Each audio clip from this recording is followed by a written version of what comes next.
جبی جس نے جھکائی خواجہ تیری چوکھٹ پہ.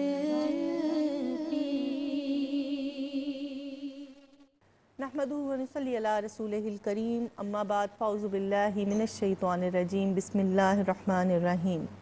رب اشرح لی صدری و یسر لی امری واحلل عقدۃ من لسانی یفقہوا قولی.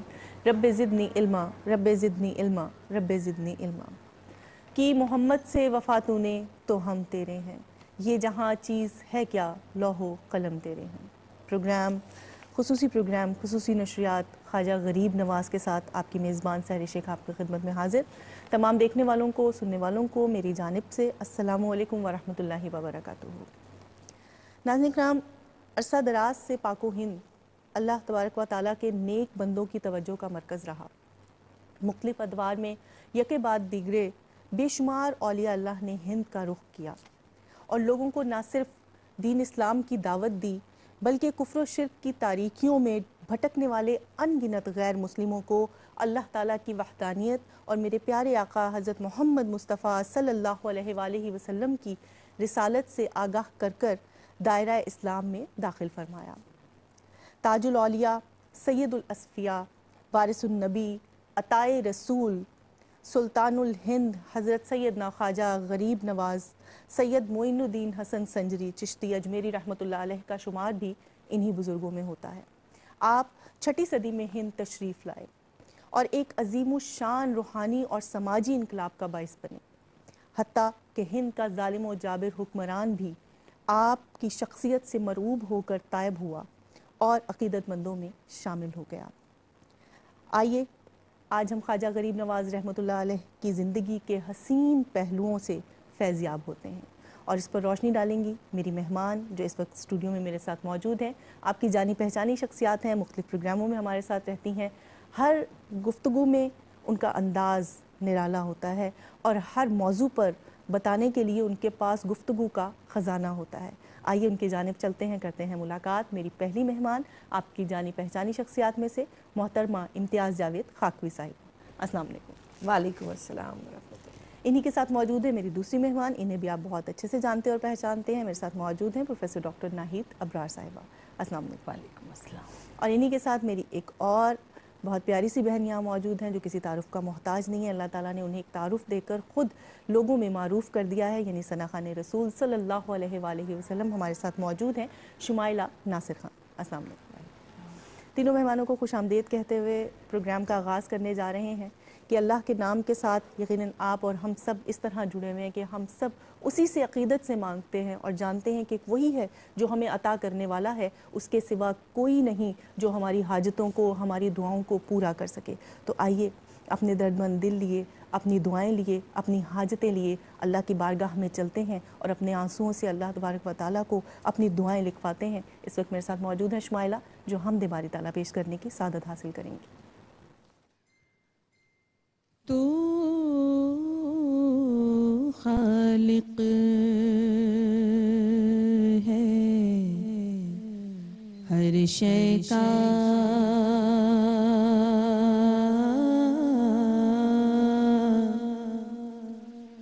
تو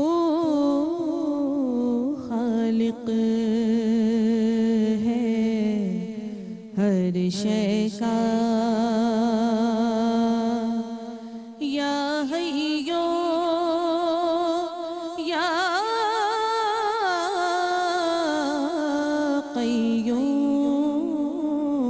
قیوم، ہر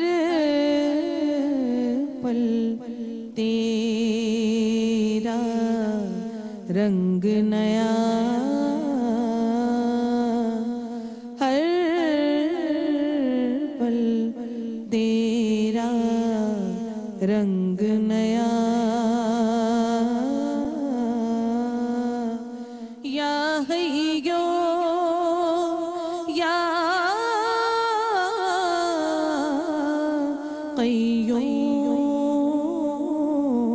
قیوم، تو خالق ہے ہر شے کا. تو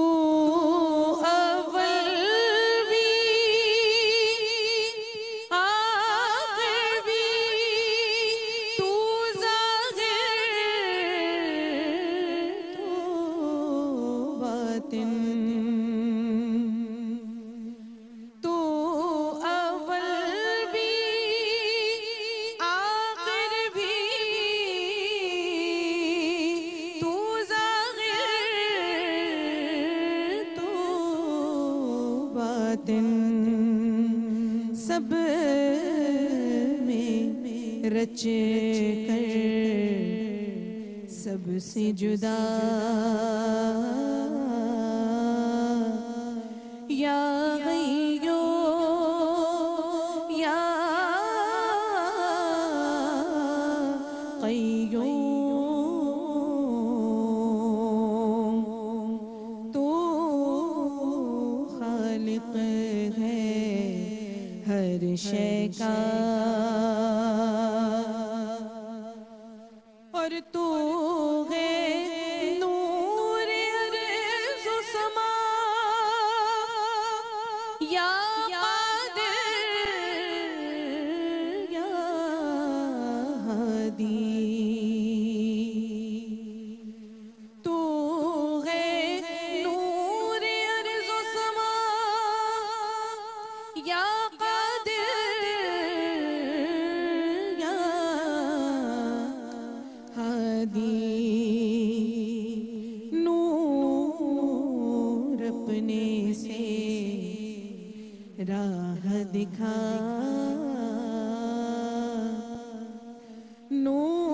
نور اپنے سے راہ دکھا یا غیو یا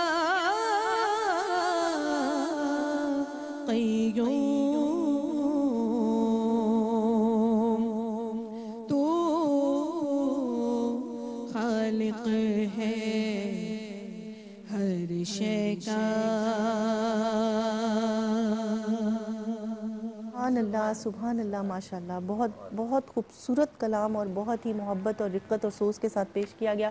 ناظرین، امید کرتی ہوں کہ آپ بھی اس وقت ہمارے ساتھ شامل ہو چکے ہوں گے پروگرام میں، اور آج جو یہ اسپیشل ٹرانسمیشن ہم آپ کی خدمت میں لے کر حاضر ہوئے ہیں، جیسا کہ آپ جانتے ہیں کہ اللہ تعالیٰ جن کو اپنے قریب کرتا ہے، جن کو اپنا دوست کرتا ہے، تو پھر دنیا رہتی دنیا تک ان کی تعریف کرتی ہے اور ان کے نقش قدم پر چلنے کی کوشش کرتی ہے۔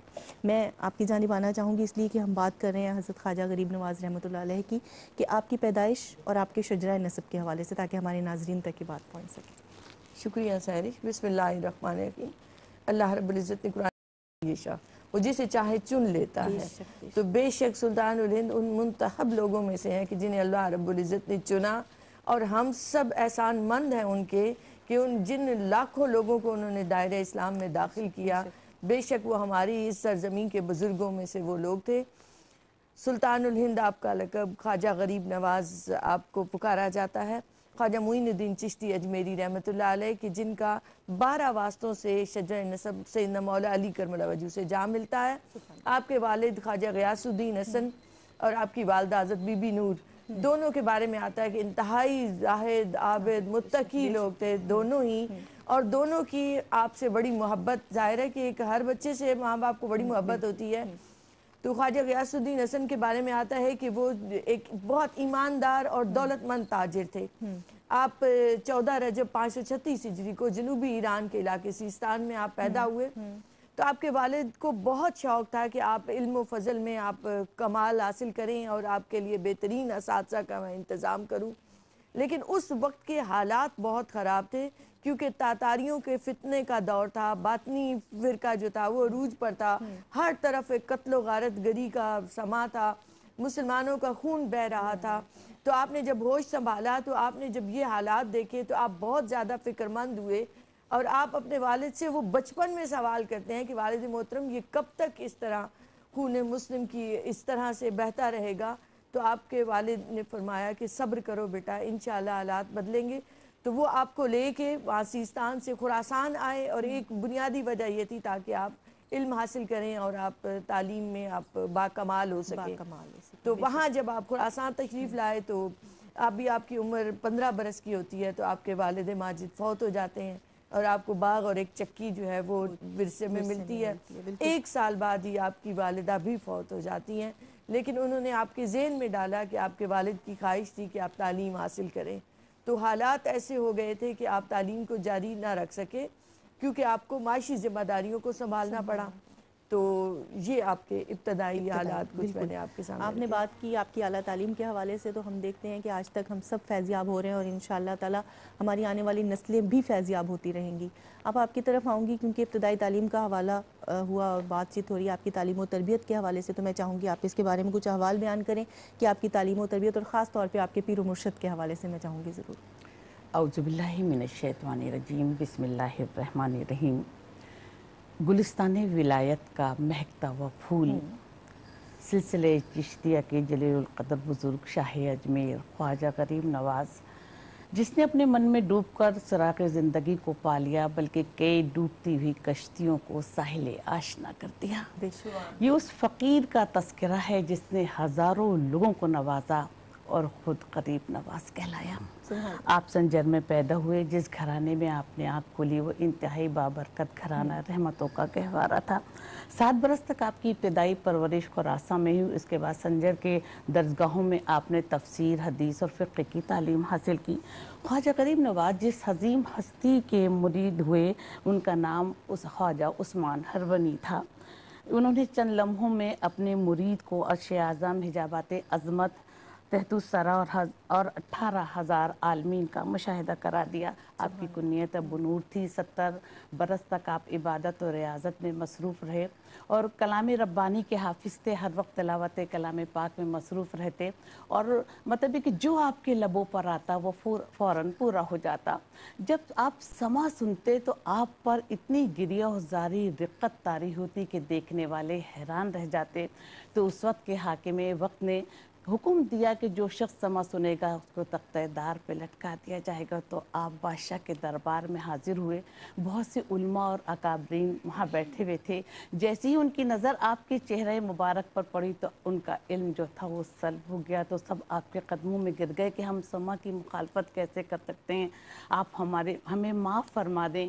تو پھر جب انہوں نے ان پر نگاہ کرم کی تو ان کا کھویا ہوا علم جو تھا وہ دوبارہ واپس آ گیا.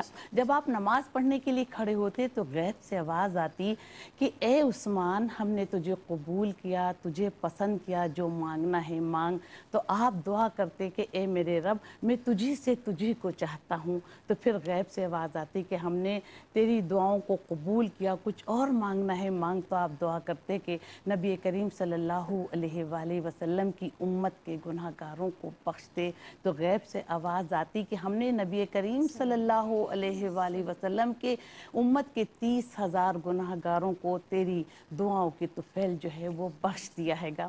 تو جب ہم خواجہ غریب نواز کے مرشد خواجہ عثمان ہرونی کے حال اور احوال پڑھتے ہیں تو بے اختیار ہمارے منہ سے یہ الفاظ نکلتا ہے کہ اولیاء اللہ کی زندگیاں کتنی قابل رشک ہیں. یہ اتنی خوبصورت گفتگو ہے کہ دل چاہ رہا ہے یہ سلسلہ یہاں رکے نہیں بلکہ آگے بڑھے. اور یقیناً میرے تمام دیکھنے والے ناظرین بھی اس بات کے منتظر ہوں گے کہ اس سلسلے کو اتنی محبت اور اتنی عقیدت کے ساتھ آگے یوں ہی بڑھایا جائے کہ سننے والے اس کو اسی طرح محو ہو کر سنتے رہیں. تو آپ ہمارے ساتھ رہیے گا. پروگرام میں وقت ہو رہا ہے ایک مختصر سے وقت. پروگرام میں کہتے ہیں آپ کو ایک بار پھر خوش آمدید. ہم خصوصی ٹرانسمیشن خواجہ غریب نواز رحمۃ اللہ علیہ کے حوالے سے آپ کے ساتھ اس وقت یہاں موجود ہیں اور اس خصوصی ٹرانسمیشن کا مقصد یہ ہے کہ ہم جان سکیں ہمارے بزرگان دین نے ہمارے لیے کیا کیا خدمات جو دین کے لیے انہوں نے دی تھی، جو ہمارے لیے انہوں نے چھوڑی ہیں، جن کو رہنما بنا کر ہمیں اپنی زندگی کو آگے بڑھانا ہے. ان تمام خدمات کو سمجھنے کا موقع ملے ہمیں. اور آج جو میں تذکرہ ابھی کرنے جا رہی ہوں، جس طرح سے حضرت خواجہ غریب نواز سلطان الہند، اللہ تعالیٰ نے آپ کو اتنا بڑا مرتبہ دیا،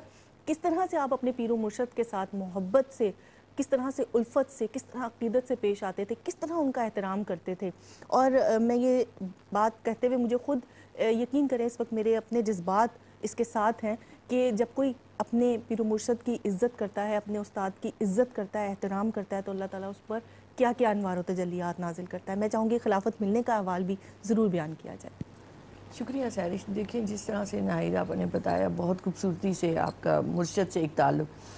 آپ کی زندگی میں انقلاب اس وقت آتا ہے پہلی دفعہ جب آپ 15 برس کے ہیں. حضرت ابراہیم قندوزی رحمۃ اللہ علیہ کی آپ دعوت کرتے ہیں تو وہ آپ کے گویا پہلے استاد ہے کہ جنہوں نے آپ کی دعوت کی، ایک روٹی کا سوکھا ٹکڑا آپ کو دیا اور آپ نے وہ لیا اور اس سے آپ کو باطنی ایک روشنی اور وہ نور ایسا آیا کہ آپ کو یہ دنیا بالکل حقیر نظر آنے لگ گئی. اور آپ نے اس کے بعد وہ باغ اور چکی فروخت کی کھڑے کھڑے وہ سارے پیسے بانٹ دیے اور اللہ کی راہ میں نکل کھڑے ہوئے. صحیح. تو اب اس کے بعد آپ خراسان گئے، سمرقند، بخارا، آپ نے بڑے بڑے اساتذہ سے، جید اساتذہ سے آپ نے فیض لیا. اسام الدین کا نام بڑا اس ایک لمبی فہرست. ہاں جی سر فہرست ہے ان میں. اسی طرح آپ اساتذہ سے آپ نے علم حاصل کیا.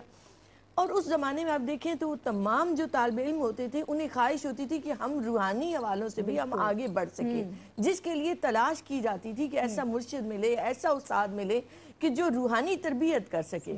تو جب آپ تعلیم سے فارغ ہوئے، قرآن، فقہ، حدیث، وہ سب چیزیں آپ نے مروجہ علوم حاصل کر لیے، تو اس کے بعد آپ نیشا پور کی خانقاہ چشتیہ میں پہنچے، جن کا ذکر ابھی ناہید آپا نے کیا. اب جب آپ وہاں پہنچے تو آپ کی حیثیت ایک عام طالب علم کی سی تھی. اور خواجہ عثمان کے بارے میں آتا ہے کہ وہ ہر ایک کو بیعت نہیں کرتے تھے، مریدی میں نہیں لیتے تھے. تو آپ کافی عرصہ ایک عام طالب علم کی حیثیت سے رہے، اور پھر آپ نے ایک دن درخواست کی کہ آپ مجھے اپنے بیعت کر لیجئے اور غلامی میں لے لیجئے. تو انہوں نے فرمایا کہ فرزند ہم سے تو اپنا بوجھ نہیں اٹھایا جاتا، ہم تمہاری ذمہ داری کیسے لے لیں. مگر آپ نے چھوڑی نہیں وہ جگہ، اور آپ جم کے ایک وہ جو آتا ہے نا کہ ریاضت، محنت، صبر، برداشت، تحمل سے آپ نے لگے رہنا ہے، آپ نے اس در کو چھوڑنا نہیں ہے. پھر تو آپ نے انہیں اپنا مرشد مان لیا تھا، تو آپ وہیں رہے. اور یہاں تک کہ وہ لوگ جو کرامتوں کے وہ دیکھنے کے خواہش مند تھے، آہستہ آہستہ چھوڑتے چلے گئے. انہوں نے وہ نہیں دیکھا کہ وہ تقویٰ میں اور استقامت میں کس کمال درجے پر فائز ہیں. تو یہاں تک کہ آپ اکیلے وہاں رہ گئے، اور آپ اپنے مرشد کی خدمت میں دن رات لگے رہتے، رات رات پر جاگتے، غلاموں کی طرح ان کے آگے ہاتھ باندھے کھڑے رہتے.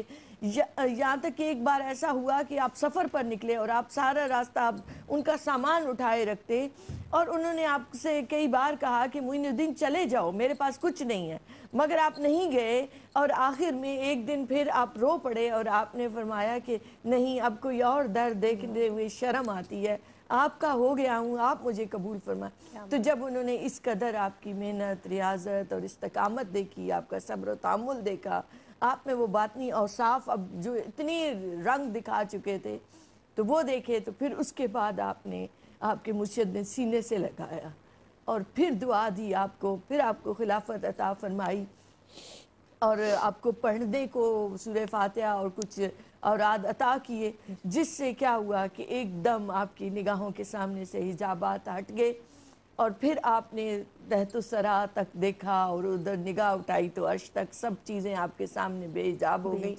اور پھر وہ آپ کو لے کر آپ کے مرشد آپ کو حج کے لیے لے گئے. اور پھر جب آپ آقا علیہ الصلوۃ والسلام کے در اقدس پر پہنچے اور آپ نے سلام پیش کیا تو سبحان اللہ جواب آیا، وعلیکم السلام یا سلطان الہند.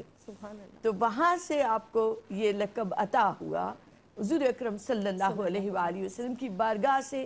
اور آپ دیکھیں تو اسی وقت سلطان الہند کا لقب آپ کو ملنا کہ آپ کے لیے ہند کی سرزمین چنی گئی کہ وہاں جائیں، اور وہ لوگ منتظر ہیں، اور وہ پیاسے ہیں، اور پیاس ان کی بجھے گی آپ کے جانے سے.